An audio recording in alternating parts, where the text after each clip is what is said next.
Year 2017 real star Upendra ಅವರು KPJP Karnataka ಪ್ರಜ್ಞಾವಂತ Janata party ಅನ್ನುವಂತಹ ಒಂದು ಪೊಲಿಟಿಕಲ್ ಪಾರ್ಟಿನ ಜಾಯಿನ್ ಆಗ್ತಾರೆ. ತುಂಬಾ ಕಡೆ ಪ್ರೋಗ್ರಾಮ್ಸ್ ಮಾಡ್ತಾರೆ, ಅನೌನ್ಸ್ಮೆಂಟ್ ಗಳಾಗುತ್ತೆ.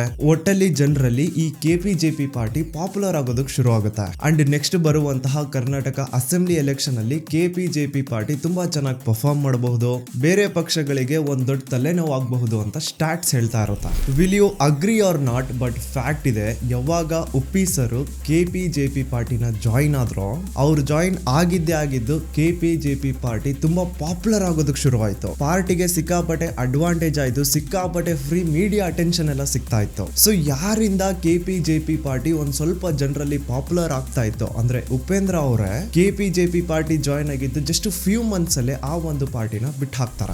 ಅದೇನು ಅಂದ್ರೆ ಇವತ್ತು ನಾನು ನನ್ನ ಜೊತೆ 4-5 ಜನ ಕೆಪಿಜೆಪಿಗೆ ರೆಸಿಗ್ನೇಷನ್ ಲೆಟರ್ ಕೊಟ್ಟು ಕೈ ಮುಗಿತಾ ಇದ್ದೀವಿ. ನಮಗೂ ಕೆಪಿಜೆಪಿಗೆ ಇನ್ಮೇಲೆ ಸಂಬಂಧ ಇರಲ್ಲ.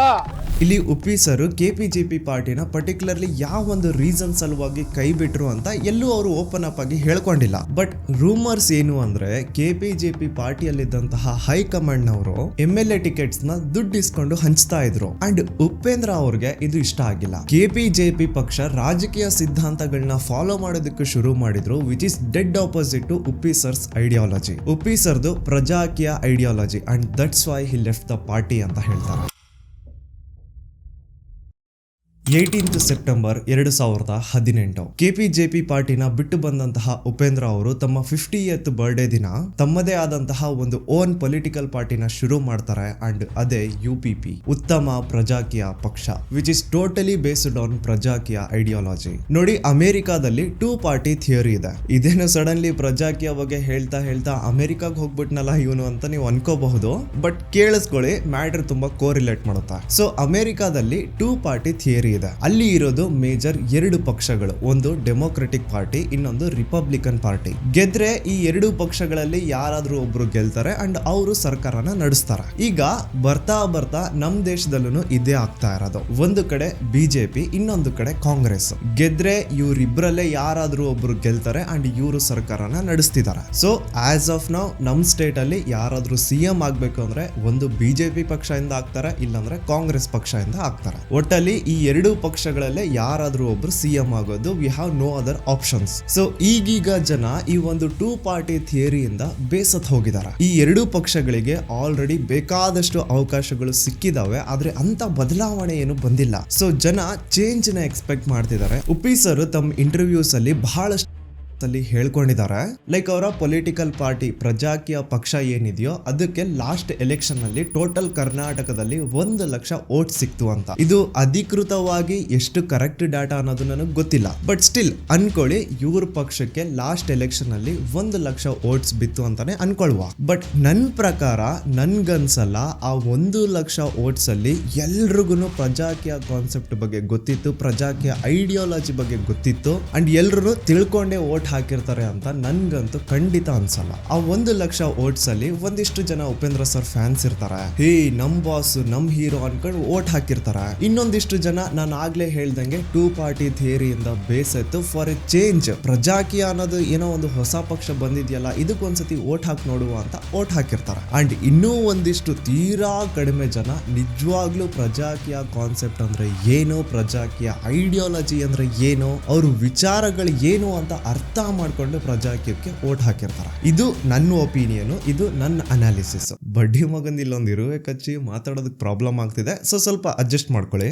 ಉಪೇಂದ್ರ ಅವರು just before of last election ಒಂದು ಟ್ವೀಟ್ ಹಾಕಿದ್ರು, ಡೋಂಟ್ ವೋಟ್ ಫಾರ್ ಪ್ರಜಾಕೀಯ. ನಿಮ್ಗೆ ಪ್ರಜಾಕೀಯ ಐಡಿಯಾಲಜಿ ಏನು ಅಂತ ಗೊತ್ತಿಲ್ಲ ಅಂದ್ರೆ, ಪ್ರಜಾಕೀಯದ ವಿಚಾರಗಳು ಏನು ಅಂತ ಗೊತ್ತಿಲ್ಲ ಅಂದ್ರೆ ದಯವಿಟ್ಟು ನಮ್ಗೆ ವೋಟ್ ಹಾಕ್ಬೇಡಿ, ನಮ್ಗೆ ವೋಟ್ ಹಾಕಿ ನಿಮ್ ವೋಟ್ ನ ವೇಸ್ಟ್ ಮಾಡ್ಕೋಬೇಡಿ ಅನ್ನೋ ತರ ಈ ಟ್ವೀಟ್ ಇತ್ತು. ಅಂಡ್ ಇದು ನಿಜವಾಗ್ಲೂ ತುಂಬಾ ಟ್ರೂ. ನಿಮ್ಗೆ ಪ್ರಜಾಕೀಯ ಕಾನ್ಸೆಪ್ಟ್ ಏನು, ಪ್ರಜಾಕೀಯ ಐಡಿಯಾಲಜಿ ಏನು ಅಂತ ಗೊತ್ತಿಲ್ಲ ಅಂದ್ರೆ ನೀವು ಪ್ರಜಾಕೀಯಕ್ಕೆ ವೋಟ್ ಹಾಕಿ ವೇಸ್ಟ್. ಇಫ್ ಇನ್ ಕೇಸ್ ನೀವು ಹಾಕೋ ವೋಟ್ಸ್ ಇಂದ ಪ್ರಜಾಕೀಯ ಪಕ್ಷದಿಂದ ಯಾರಾದ್ರೂ ಗೆದ್ದು ಬಂದ ಅನ್ಕೊಳ್ಳಿ, ತುಂಬಾ ಪ್ರಾಬ್ಲಮ್ ಆಗುತ್ತಾಗ. ಸೊ ಹಾಗಿದ್ರೆ ಈ ಪ್ರಜಾಕೀಯ ಅಂದ್ರೆ ಏನು? ಇದನ್ನು ಆಸ್ ಯೂಶುವಲ್ ಒಂದು ಬೇರೆ ರಾಜಕೀಯ ಪಕ್ಷದ ತರನ ಅಥವಾ ಇದರಲ್ಲಿ ಏನಾದ್ರೂ ಡಿಫ್ರೆಂಟ್ ಇದೆಯಾ? ಸೊ ಇದನ್ನೇ ಇವತ್ತಿನ ವಿಡಿಯೋದಲ್ಲಿ ತಿಳ್ಕೊಳ್ಳುವ. Give me just 10 minutes, I will explain everything. But before that ನೋಡಿ, ನನ್ನ ಫ್ರೆಂಡ್ ಒಬ್ಬ ಇದ್ದಾನೆ, ಏನಿದ್ದಾನೆ ಅವನು BCom ಕಂಪ್ಲೀಟ್ ಮಾಡ್ದ. ಅದಾದ್ಮೇಲೆ ತುಂಬಾ ಕಡೆ ತುಂಬಾ ಕಂಪ್ನೀಸ್ ಅಲ್ಲಿ ಜಾಬ್ ಸಲುವಾಗಿ ಟ್ರೈ ಮಾಡ್ದ. ಅವನಲ್ಲಿ ಟ್ಯಾಲೆಂಟ್ ಇತ್ತು, ಅವನ ಮೆರಿಟ್ಸ್ ಕೂಡ ತುಂಬಾ ಚೆನ್ನಾಗಿತ್ತು. ಬಟ್ ಕಮ್ಯುನಿಕೇಶನ್ ಸ್ಕಿಲ್ ಚೆನ್ನಾಗಿರ್ಲಿಲ್ಲ ಅನ್ನೋ ಒಂದೇ ಒಂದು ಕಾರಣಕ್ಕೆ ತುಂಬಾ ಕಡೆ ಅವನು ರಿಜೆಕ್ಟ್ ಆಗ್ತಿದ್ದ. ಸೊ ಅವ್ನು ಏನ್ ಮಾಡ್ದ ಅಂದ್ರೆ ತುಂಬಾ ಸ್ಮಾರ್ಟ್ ಡಿಸಿಷನ್ ತಗೊಂಡು ತನ್ನ ಮೇಲೆ ಒಂದಿಷ್ಟು ಅಮೌಂಟ್ ನ ಇನ್ವೆಸ್ಟ್ ಮಾಡಿ ಅಬ್ರಾಡ್ ಅಲ್ಲಿ MBA ಮಾಡ್ದ. ಅಲ್ಲಿ ಒಂದು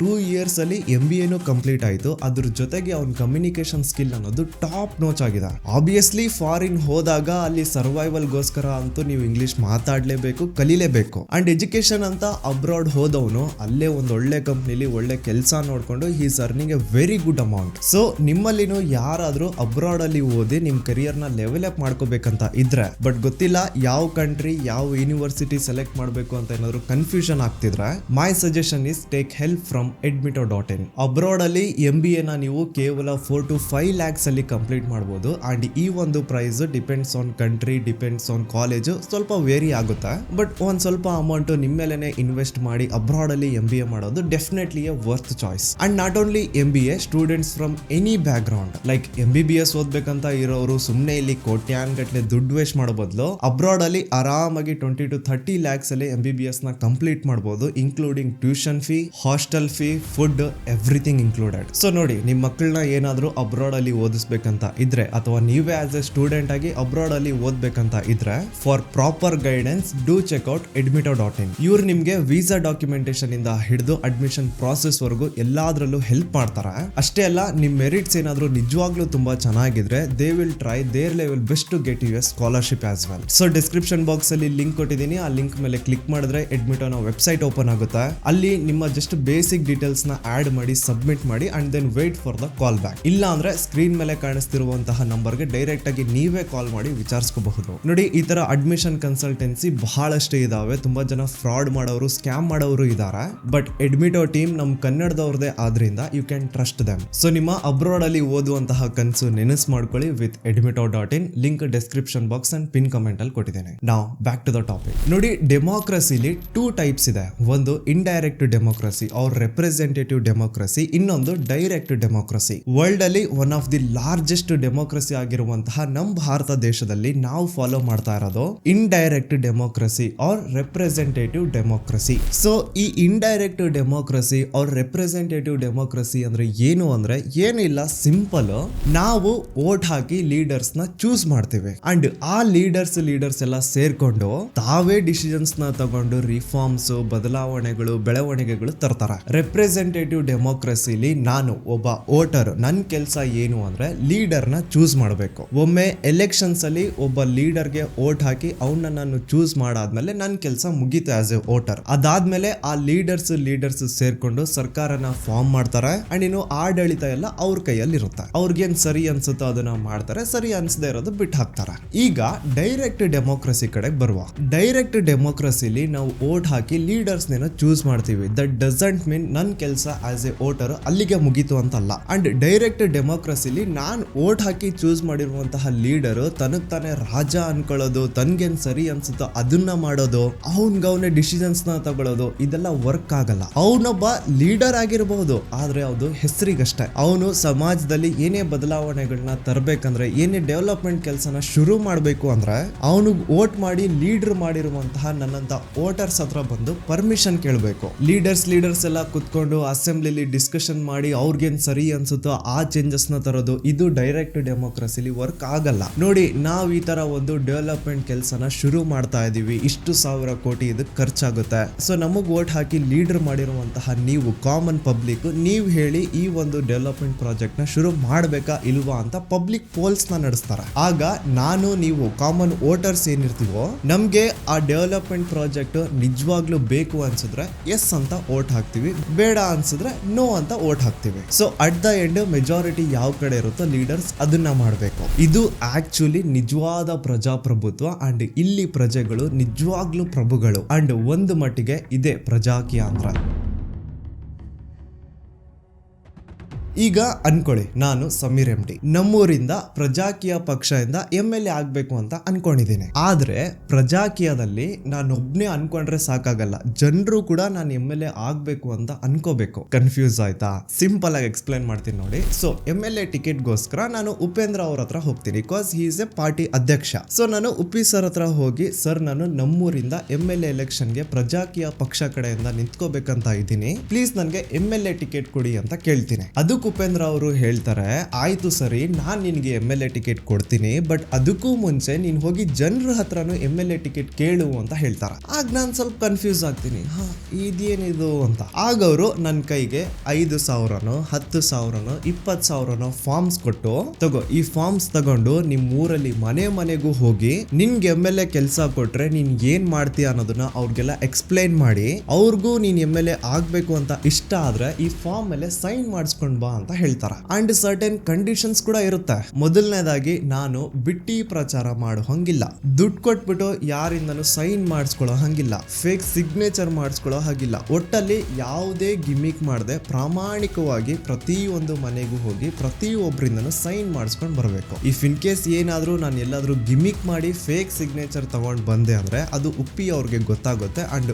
ಅವ್ರಾಗ ನನ್ನ ಪಾರ್ಟಿಯಿಂದ ಲೈಫ್ ಟೈಮ್ಗೆ ಡಿಸ್ಕ್ವಾಲಿಫೈಡ್ ಮಾಡಿ ಹಾಕ್ತಾರೆ. ಸೊ ಆ ಭಯದಿಂದ ನಾನೇನ್ ಮಾಡ್ತೀನಿ, ತುಂಬಾ ಪ್ರಾಮಾಣಿಕವಾಗಿ ಪ್ರತಿಯೊಂದು ಮನೆಗೂ ಹೋಗಿ ಅಲ್ಲಿ ಪ್ರತಿಯೊಬ್ಬರಿಗೂ ಪ್ರಜಾಕೀಯ ಅಂದ್ರೆ ಏನು, ಅದ್ರ ಕಾನ್ಸೆಪ್ಟ್ ಏನು, ಅದ್ರ ಐಡಿಯಾಲಜಿ ಏನು ಎಲ್ಲಾನು ಅರ್ಥ ಮಾಡಿಸಿ ನನ್ಗೆ MLA ಟಿಕೆಟ್ಗೆ ಒಂದು ಅವಕಾಶ ಕೊಡಿ ಅಂತ ಅವ್ರ ಹತ್ರ ಸೈನ್ ಮಾಡಿಸ್ಕೊಂಡು ಬರ್ತೀನಿ. ಸೊ ಎಲ್ಲಾ ಸೈನ್ ಮಾಡಿಸಿರುವಂತಹ ಫಾರ್ಮ್ಸ್ ನ ತಗೊಂಡು ಹೋಗಿ ಉಪ್ಪಿ ಸರ್ ಅಥವಾ ಅವ್ರ ಜೊತೆಗಿರೋರು ಕೊಡ್ತೀನಿ. ಅವ್ರು ಎಲ್ಲದನ್ನು ಕ್ರಾಸ್ ವೆರಿಫೈ ಮಾಡಿ ನಾನು ಎಲ್ಲೂ ಏನು ಗಿಮಿಕ್ ಮಾಡಿಲ್ಲ, ನಾನು ಎಲ್ಲೂ ಏನು ಫ್ರಾಡ್ ಮಾಡಿಲ್ಲ ಅಂತಂದ್ರೆ ಅವ್ರು ನನ್ಗೆ ಪ್ರಜಾಕೀಯ ಪಕ್ಷ ಕಡೆಯಿಂದ MLA ಟಿಕೆಟ್ ಕೊಡ್ತಾರೆ. ಸೊ ನಾನು ಆ ಒಂದು MLA ಟಿಕೆಟ್ ಇಂದ ಎಲೆಕ್ಷನ್ಗೇನೋ ನಿಂತ್ಕೊಳ್ತೀನಿ. ಆದ್ರೆ ಬೇರೆ ರಾಜಕೀಯ ಪಾರ್ಟಿಗಳ ತರ ನಾನು ದುಡ್ಡು ಹಂಚಂಗಿಲ್ಲ, ಅಂದ್ರೆ ಅನ್ನೆಸೆಸರಿ ಆಗಿ ದೊಡ್ಡ ದೊಡ್ಡ ಫ್ಲೆಕ್ಸ್ ಹಾಕ್ಸೋದು, ಬ್ಯಾನರ್ಗಳು ಕಟ್ಸೋದು, ರ್ಯಾಲಿಗಳು ಮಾಡೋದು, ಪ್ರಚಾರ ತಗೊಳ್ಳೋದು, ಇದೆಲ್ಲ ಏನು ಮಾಡಂಗಿಲ್ಲ. ಯಾಕಂತಂದ್ರೆ ನಾನು ಆಲ್ರೆಡಿ ಜನರ ಹತ್ರ ಹೋಗಿ ನನ್ನ ವಿಚಾರಗಳು ಏನು, ನನ್ನ ಐಡಿಯಾಲಜಿ ಏನು, ನನ್ನ ಕೆಲಸ ಕೊಟ್ರೆ ನಾನು ಏನ್ ಮಾಡ್ತೀನಿ ಅಂತ ಪ್ರತಿಯೊಂದನ್ನು ಎಕ್ಸ್ಪ್ಲೇನ್ ಮಾಡಿನೇ ಸೈನ್ ಮಾಡಿಸ್ಕೊಂಡು ಬಂದಿರೋದು.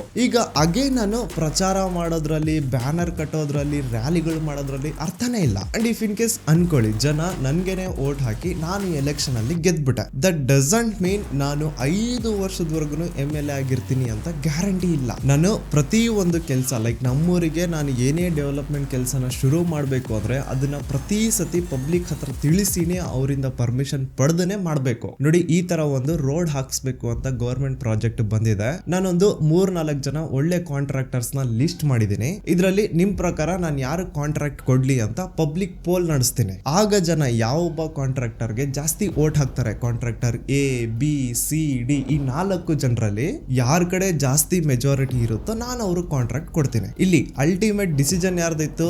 ಪಬ್ಲಿಕ್ ದಿತ್ತು. ನಾನೇನಾದ್ರೂ ಪಬ್ಲಿಕ್ ಒಪಿನಿಯನ್ಸ್ ನ ಕೇಳ್ದೆ, ನಂದೇ ನಡ್ಸೋದಕ್ ಶುರು ಮಾಡ್ದೆ, ನನ್ಗೆ ಅನ್ಸಿದ್ದನ್ನ ಮಾಡ್ದೆ ಅಂದ್ರೆ ಜನರೆಲ್ಲ ರಚ್ಚಿಗೆದ್ದು ಯಾರು ನನ್ನ ವೋಟ್ ಹಾಕಿ ನನ್ಗೆ MLA ಪವರ್ ಕೊಟ್ಟಿದ್ರೋ ಅವರೇ ನನ್ನನ್ನು ಕಿತ್ ಹೊಸಿತಾರೆ. ಅಂಡ್ ಪ್ರಜಾಕೀಯ ಪಕ್ಷದವರು 6 ತಿಂಗಳಿಗೆ ಒಂದ್ಸತಿ, ಇಲ್ಲ ಅಂದ್ರೆ ಅದಕ್ಕಿಂತ ಮುಂಚೆನೂ ಬೇಕಿದ್ರೆ ನನ್ ಬಗ್ಗೆ ಸೀಕ್ರೆಟ್ ಆಗಿ ಸರ್ವೇಸ್ ನ ನಡೆಸ್ತಿರ್ತಾರೆ. ಜನರ ಹತ್ರ ಎಲ್ಲ ಹೋಗಿ ನೀವೇನು ವೋಟ್ ಹಾಕಿ ಸಮೀರ್ಗೆ MLA ಕೆಲಸ ಕೊಟ್ಟಿದ್ದಾರೋ ಅವ್ನು ನಿಜವಾಗ್ಲೂ ಚೆನ್ನಾಗಿ ಕೆಲಸ ಮಾಡ್ತಿದ್ದಾನ ಇಲ್ವಾ ಅಂತ ಅವ್ರ ಹತ್ರ ರಿವ್ಯೂಸ್ ನ ಕೇಳ್ತಾರೆ. ಅಲ್ಲೇನಾದ್ರೂ ಜನರಲ್ಲಿ ನನ್ನ ಬಗ್ಗೆ ಜಾಸ್ತಿ ನೆಗೆಟಿವ್ ಬಂತು ಅಂದ್ರೆ ಪಾರ್ಟಿಯವರು ಮುಲ್ಲಾಜೆ ಇಲ್ದಂಗೆ ನನ್ನನ್ನ MLA ಸೀಟಿಂದ ಕಿತ್ ಹೊಸಿತಾರೆ. ಸೊ ಬೇಸಿಕಲಿ ಇದು ಪ್ರಜಾಕೀಯ ಅಂದ್ರೆ.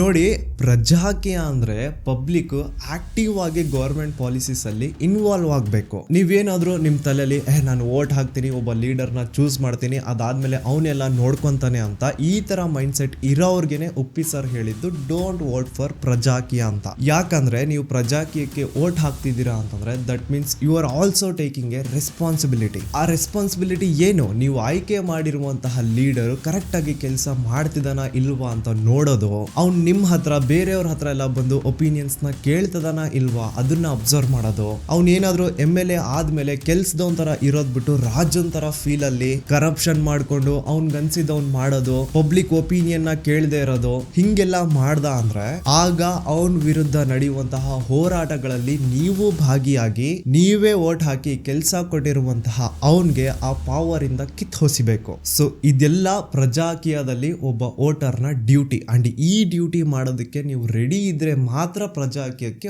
ಓಟ್ ಹಾಕಿ. ನೀವು ಸುಮ್ನೆ ಓಟ್ ಹಾಕಿ ಅಲ್ಲಿ ಪ್ರಜಾಕೀಯಿಂದ ಯಾರೋ ಗೆದ್ದು ಬಂದ್ರು, ಆ ಗೆದ್ದಿರೋನ್ ಯಾರು ಅಂತಾನೆ ನಿಮಗ್ ಗೊತ್ತಿಲ್ಲ, ನಿಮ್ ನಡುವೆ ಅವ್ನ ನಡುವೆ ಪ್ರಾಪರ್ ಕಮ್ಯುನಿಕೇಶನ್ ಇಲ್ಲ, ನೀವು ಯಾವುದೇ ಒಂದು ಮೀಟಿಂಗ್ಸ್ ಅಲ್ಲಿ ಜಾಯಿನ್ ಆಗಲ್ಲ, ಹೊಸ ಗವರ್ಮೆಂಟ್ ಪಾಲಿಸೀಸ್ ಬಗ್ಗೆ ಬರ್ತಾ ಇರುವಂತಹ ಫಂಡ್ಸ್ ಬಗ್ಗೆ ನೀವು ಅಪ್ಡೇಟೆಡ್ ಇಲ್ಲ, ಆಗೇನಾಗುತ್ತೆ ಅಲ್ಟಿಮೇಟ್ಲಿ ಯಾರನ್ನ ನೀವು ಓಟ್ ಹಾಕಿ ಲೀಡರ್ ಮಾಡಿದಿರೋ ಅವ್ನು ತನ್ಗನ್ಸಿದ್ದು ತಾನು ಮಾಡ್ಕೊಂಡು ಹೋಗ್ತಾನೆ. ಆಗ ಅದು ರಾಜಕೀಯ ಆಗುತ್ತೆ, ಪ್ರಜಾಕೀಯ ಆಗಲ್ಲ. ಪಬ್ಲಿಕ್ ಆಕ್ಟಿವ್ ಆಗಿ ಗವರ್ಮೆಂಟ್ ಪಾಲಿಸೀಸ್ ಅಲ್ಲಿ ಪಾಲಿಟಿಕ್ಸ್ ಅಲ್ಲಿ ಇನ್ವಾಲ್ವ್ ಆಗೋದೆ ಪ್ರಜಾಕೀಯ. ಬಟ್ ನಮ್ ಜನಗಳ ಜೊತೆ ಪ್ರಾಬ್ಲಮ್ ಏನು ಅಂದ್ರೆ ಇಲ್ಲಿ ಇವ್ರ ಜೊತೆ ಏನಾದ್ರು ನೀವು ಪಾಲಿಟಿಕ್ಸ್ ವಿಷಯ ಮಾತಾಡೋದಕ್ಕೆ ಶುರು ಮಾಡಿದ್ರೆ ಸಾಕು, ಬಿಡಪ್ಪ ಅದೆಲ್ಲ ನಮ್ಗೆ ಯಾಕೆ, ಆ ಕಚ್ಚಡ ನನ್ನ ಮಕ್ಕಳು ಏನೋ ಒಂದು ಮಾಡ್ಕೊಂಡು ಸಾಯ್ಲಿ ಬಿಡು ಅಂತ ಈ ತರ ಒಂದು ಮೈಂಡ್ ಸೆಟ್ ಅಲ್ಲಿ ಮಾತಾಡ್ತಾರೆ. ನೋಡಿ, ಎಲ್ಲಿವರೆಗೂ ಕಚ್ಚಡ ಪಾಲಿಟಿಕ್ಸ್ ಇರುತ್ತೋ ಅದರಿಂದ ಡೈರೆಕ್ಟ್ಲಿ ಅವ್ರ ಇಂಡೈರೆಕ್ಟ್ಲಿ ನಮ್ ಲೈಫೇ ಸಫರ್ ಆಗೋದು, ನಾವುಗಳೇ ಸಫರ್ ಮಾಡೋದು. ಬೆಳಿಗ್ಗೆ ಎದ್ದು ಹಲ್ಲುಜ್ಜೋ ಟೂತ್ ಪೇಸ್ಟ್ ಇಂದ ಹಿಡಿದು ರಾತ್ರಿ ಮಲ್ಗೋ ಮುಂಚೆ ಯೂಸ್ ಮಾಡೋ ಫೋನ್ ವರ್ಗು ಪ್ರತಿ ಒಂದಕ್ಕೂ ಟ್ಯಾಕ್ಸ್ ಕಟ್ತಿದೀವಿ. ಅಂಡ್